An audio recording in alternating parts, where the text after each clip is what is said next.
Subscribe and share my channel Sudarsana. నమస్కారం. శ్రీమద్ భగవద్గీత 15వ అధ్యాయము పురుషోత్తమ ప్రాప్తి యోగము నుండి శ్లోకములను నేర్చుకుందాం.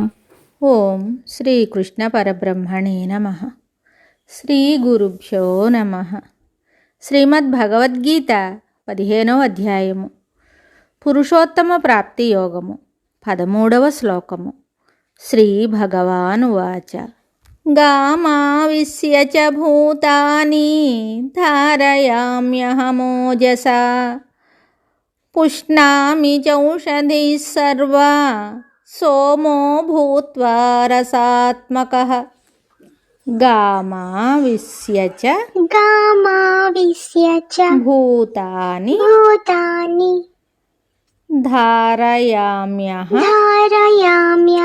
మోజసా పుష్ణామి చౌషధీః సర్వా సోమో భూత్వా రసాత్మకః. గామావిశ్య చ భూతాని ధారయామ్యహమోజసా పుష్ణామి చౌషధీః సర్వా సోమో భూత్వా రసాత్మకః.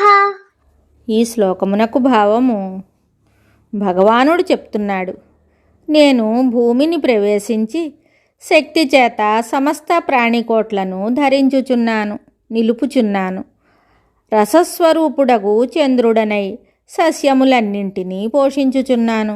ధారయామి ఓజసా అని చెప్పుట వలన జగత్తునందలి సమస్త పదార్థములకును ప్రాణికోట్లకును శక్తిని, సామర్థ్యమును, బలమును ఇచ్చినది ఆ పరాత్పరుడే అని తెలియచున్నది.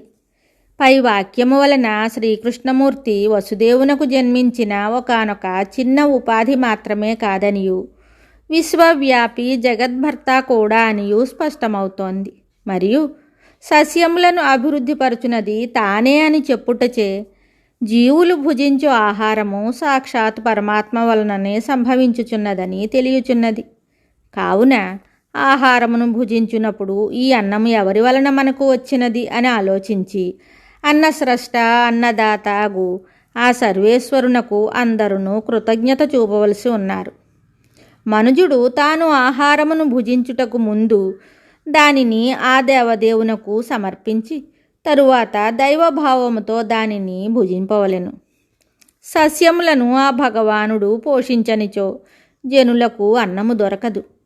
సూర్యచంద్రాగ్నులకు ప్రకాశమివ్వనిచో లోకము అంధకారావృతమై ఉండును.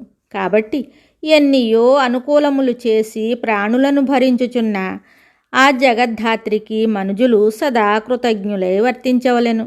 సర్వకాలములందును వారిని స్మరిస్తూ కీర్తిస్తూ ఉండవలెను. శుభం.